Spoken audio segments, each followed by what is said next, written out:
You are in your 20s, you have almost nothing, and somewhere between the Instagram highlight reels of people your age buying houses, launching businesses, and retiring their parents, a quiet voice in your head has started asking a question you are almost too scared to say out loud. Am I already behind? Stop.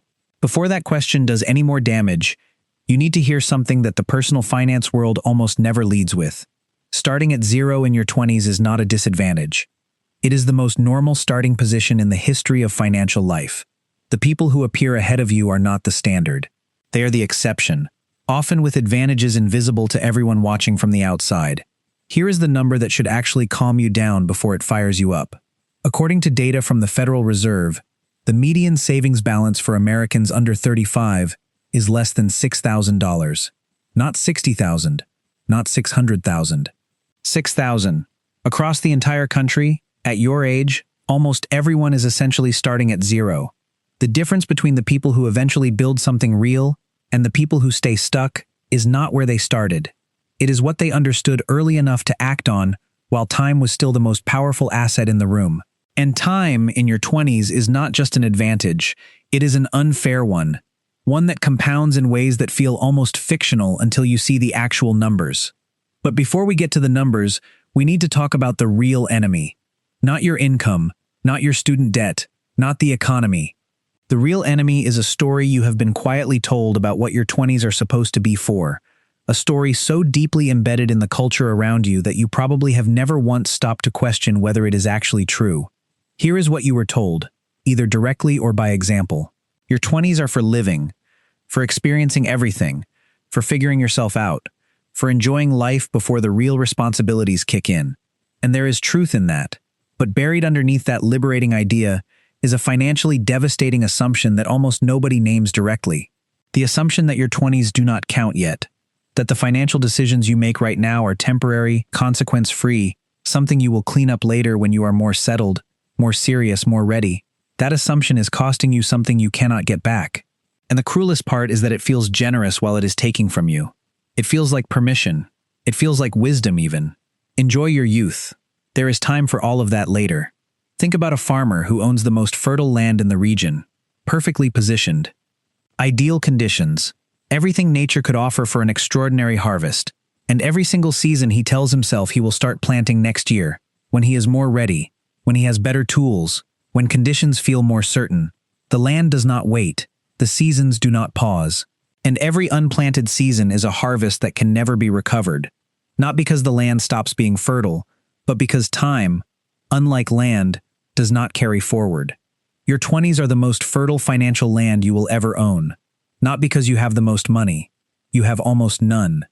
But because you have the one ingredient that turns small, ordinary financial decisions into extraordinary long-term outcomes. You have decades of compounding ahead of you, and every single year you wait to start is a year of growth permanently removed from the end of your life, not the beginning. Here is what we are going to cover in this video, and I want you to stay for all of it, because the last habit is the one that ties everything together in a way most people in their 20s never discover until they are in their 30s wishing someone had told them sooner. Let us start with the first thing you need to understand about building anything from zero in your 20s. The goal is not to get rich. Not yet. The goal is to build what financial behaviorists call the architecture of wealth, the invisible structural decisions that determine whether money, when it eventually arrives in larger quantities, has somewhere to go and something to do, or simply evaporates the way it always has before. Most people in their 20s approach money reactively. Income arrives, life absorbs it, the month ends, repeat. There is no architecture, there is just a cycle. And the brutal truth about that cycle is that it does not automatically break when income increases. It expands to consume whatever new income arrives, just as efficiently as it consumed the old amount. This is why so many people reach 30, 35, even 40, earning significantly more than they did at 22, and still feel the same quiet financial anxiety they felt when they were broke. The cycle did not break. It just got bigger. So the first structural decision you need to make, right now, regardless of how small your income currently is this. Decide what percentage of every dollar you earn belongs to your future before your present ever sees it. Not a dollar amount, a percentage. Because a percentage scales with you. It grows when you grow. It does not require you to renegotiate with yourself every time your income changes.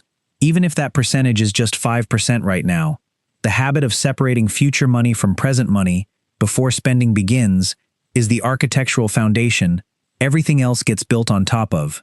Here is the data that makes this urgent rather than theoretical. A study on savings behavior found that people who automate even a small fixed percentage of their income into a separate account from the moment they start earning consistently accumulate significantly more wealth over a 20-year period than people who save whatever happens to be left over at the end of each month, even when the leftover savers occasionally save larger amounts. Consistency of behavior, not size of contribution, is the variable that actually drives long-term outcomes.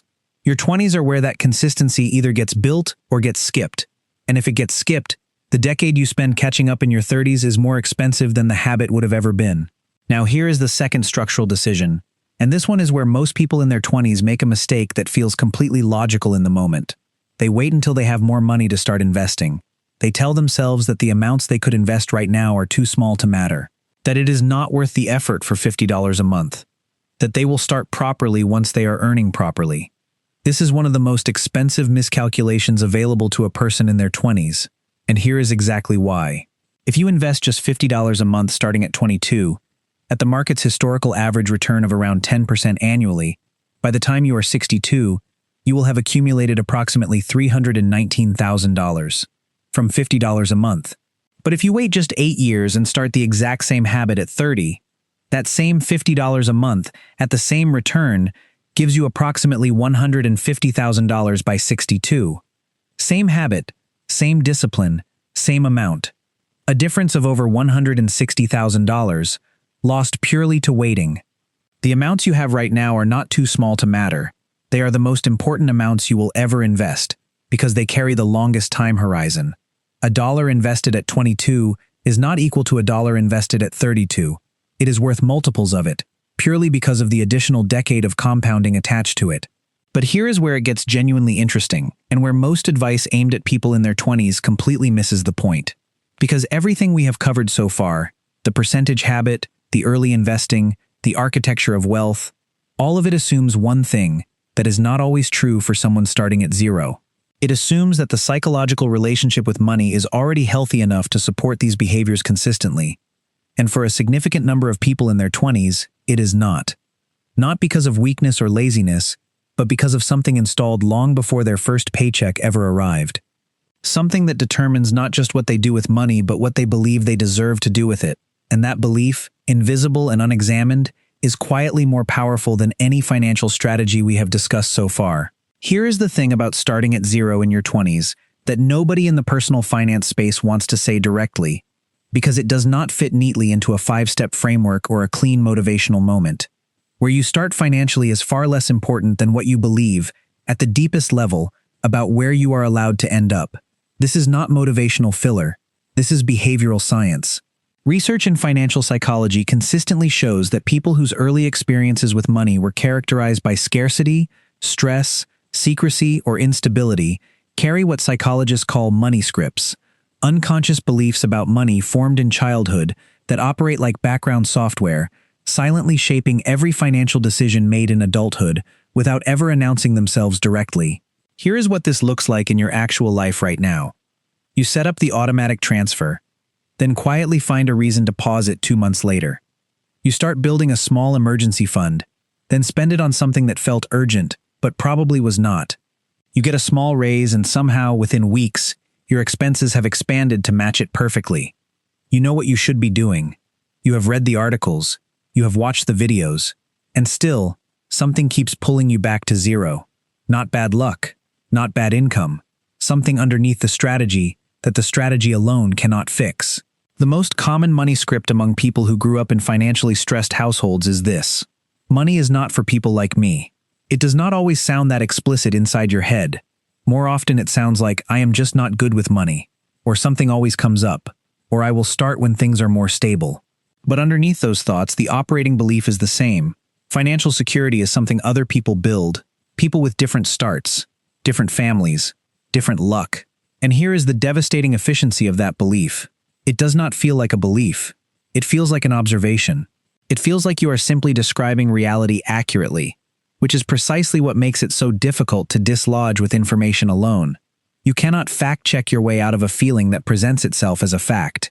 So what actually works? The same thing that built the belief in the first place: repeated experience. Not one dramatic moment of motivation, not a single video that changes everything overnight. Repeated, small, consistent experiences of being someone who handles money intentionally, until the new experience becomes more real to your nervous system than the old story ever was. Every automatic transfer that runs without being canceled is a repetition. Every month the emergency fund grows by even $20 is a repetition. Every impulse purchase you pause on for 48 hours before deciding is a repetition. These moments are not just financial. They are neurological. They are quietly rewriting the story your brain tells about who you are with money. Here is a statistic that should make this feel urgent rather than abstract.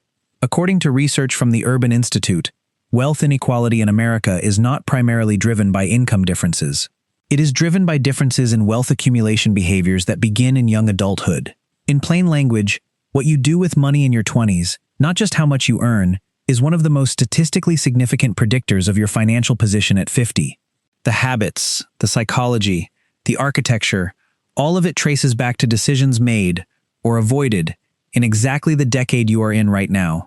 Which brings us to the final piece of this entire conversation, the one that sits above strategy, above psychology, above every practical habit we have discussed. The one that determines whether all of this actually happens for you or remains something you knew about but never quite did. And it is something almost nobody starting at zero in their 20s ever thinks to build deliberately, because it feels like a luxury rather than a necessity. It is neither. It is the foundation underneath the foundation. And once you understand what it is and why it matters more than almost anything else at this specific stage of your financial life, the path from zero starts looking completely different than it did when this video started. The foundation underneath the foundation is your financial environment, not your income, not your budget, not your investment account. The people, information, and daily inputs that surround your relationship with money so consistently that they stop feeling like influences and start feeling like reality. Here is why this matters more than almost anything else at this stage. You are in your 20s. Your financial identity is not fixed yet. It is still being formed, still being shaped by every conversation you have about money, every piece of content you consume about money, every person in your immediate circle whose financial behaviors you observe daily and unconsciously absorb. This is the most malleable your money psychology will ever be, which means it is also the most vulnerable to being shaped by the wrong inputs, and the most receptive to being deliberately shaped by the right ones. Think about it this way. You cannot out-discipline an environment that is working against you.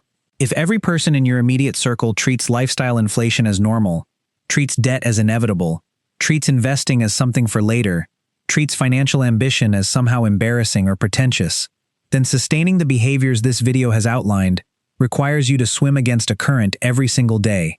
And swimming against a current is exhausting. Eventually, most people stop.